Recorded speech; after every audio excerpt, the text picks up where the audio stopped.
2차 전지는 전자기기나 전기자동차 등 다양한 곳에서 사용되고 있습니다. 하지만 2차 전지에 주로 사용되는 리튬은 원재료가 한정되어 있기 때문에 전 세계적으로 차세대 전지 개발에 힘쓰고 있는데요. 네, 최근 국내 연구진이 바닷물에 풍부한 소금으로 나트륨 이온 전지용 전극 재료를 개발했습니다. 오늘 주민피플에서는 한국과학기술연구원 에너지저장연구단 정경윤 박사와 함께 자세한 이야기 나눠보겠습니다. 박사님 어서 오세요. 네, 반갑습니다. 네, 방금 소개도 해드렸지만 이 리튬이온 배터리 저희가 늘 들고 다니는 스마트폰은 물론이고요. 노트북이나 또 전기 자동차 등에서 꼭 쓰이는 2차 전지다라고 알고 있는데요. 네. 2차 전지 말은 많이 들어봤는데 막상 어떻게 설명해야 할지 잘 모르겠어요. 구체적으로 어떤 건가요? 예, 우선 전지란 전기 에너지를 화학 에너지 형태로 변환해서 저장할 수 있는 장치입니다. 방전은 필요할 때 저장된 화학 에너지를 전기 에너지로 변환해서 사용하는 거고요. 네. 충전은 다시 전기 에너지를 공급해서 화학 에너지 형태로 변환시키는 것입니다.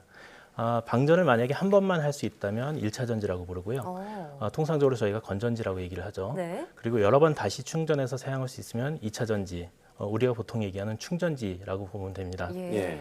2차 전지는 적어도 수백 번 이상 충방전할 수 있고 용도도 매우 다양합니다. 휴대전화에도 쓰고 있고요. 노트북, 자동차 혹은 대규모 전력 저장이나 특수 용도인 군사용, 우주용, 플렉서블 기기용, 전기가 필요한 모든 곳에 사용되고 있다고 봐도 무관할 것 같습니다. 예. 네, 그런데 기존에 주로 사용되는 리튬 이온 배터리도 우수한 성능을 갖고 있잖아요. 이렇게 전 세계적으로 새로운 전지를 만들게 된 어떤 이유, 배경이 있다면 어떤 게 있을까요?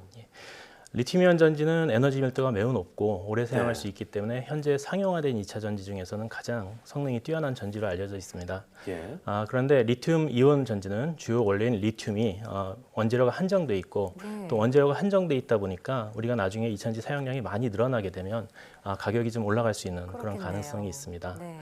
또 응용처에 따라서 2차 전지가 요구하는 특성들이 달라지기 때문에 모든 응용처에 똑같이 리튬이온 전지를 사용하는 것은 좀 비효율적일 수도 있습니다.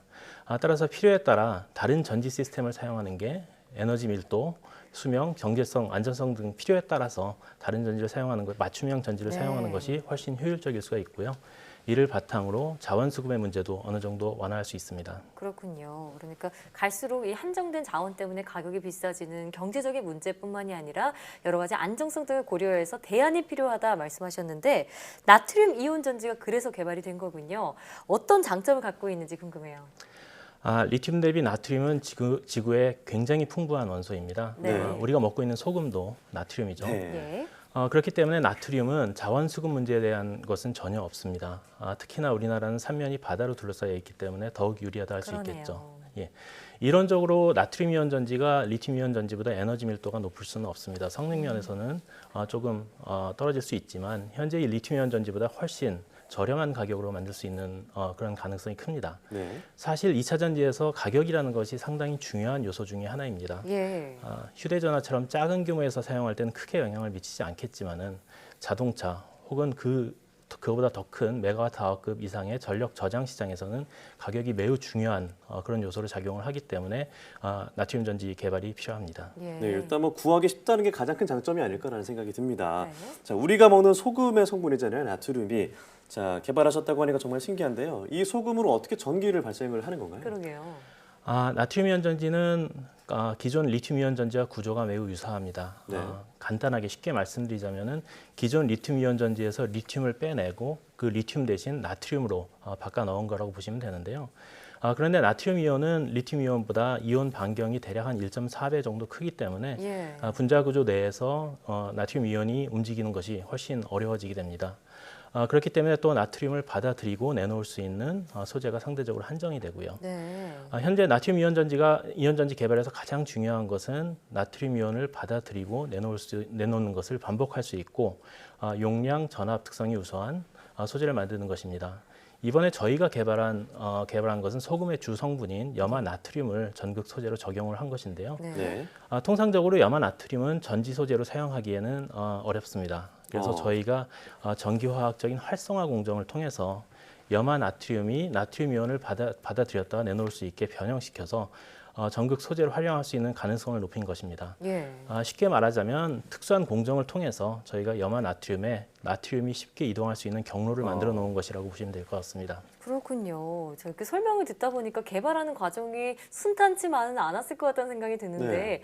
혹시 개발 과정에서 어려운 점은 없으셨어요? 뭐 여러 가지 다양한 어려움이 있습니다. 처음에 저희가 이러한 공정을 제대로 만들지 못했을 때는 네.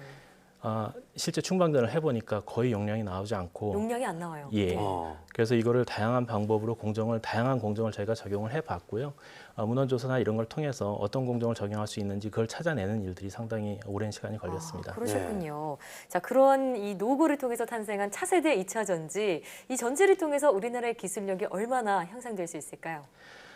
저희가 이제 사회가 발전하면은 2차 전지의 중요성은 더욱 커지고 또 4차 산업혁명이나 초연결 사회 이런 것들이 계속 진보가 되면서 그때 이제 그것을 가능하게 하는 전자기기의 중요성이 또한 커지고 있죠. 네. 예. 2차 전지는 이들의 전원으로서 필수적으로 사용이 돼야 합니다. 앞으로는 일반 소비자들에게도 웨어러블 기기 등의 보급이 확대될 것이고 저도 그런 측면에서 보면 2차 전지의 개발 없이는 앞으로의 사회의 진보가 좀 어려워지지 않을까라는 어렵다. 생각을 네. 합니다. 그래서 2차 전지 개발의 중요성이 상당히 크다 할 수 있을 것 같습니다. 네. 네, 그럼 이 개발 중이신 나트륨 이온 전지의 상용화 우리가 쓸 수 있는 날이 언제쯤으로 될 것으로 예상하시나요? 예. 지금 단계에서 저희가 언제 상용화 된다라고 확답을 하기에는 좀 어려운 상황이긴 합니다. 네. 근데 제 개인적인 생각으로는 앞으로 한 5년에서 10년 정도 더 연구를 한다면 그러면 기업들이 이제 개발에 착수할 수 있는 그런 기술 수준까지 갈 수 있지 않을까라고 생각을 합니다. 네. 2차 전지라는 게 일반인들이 보기에는 굉장히 더디게 개발되는 것으로 이렇게 생각을 하실 수도 있습니다.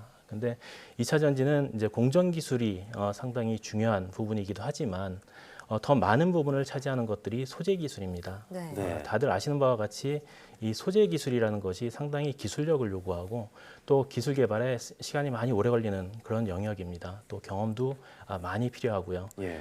리튬이온 전지와 마찬가지로 나트륨 이온 전지에서도 어느 순간 소재 기술에서 돌파구가 생기면 실제로 전지로 완성하는 공정 예. 기술은 상당히 빠르게 완성할 수 있지 않을까 네. 이렇게 생각을 하고 있습니다. 소재 기술 말씀하셨는데 최근 일본의 수출 규제 때문에 또 소재 기술의 중요성 갈수록 커지고 있잖아요.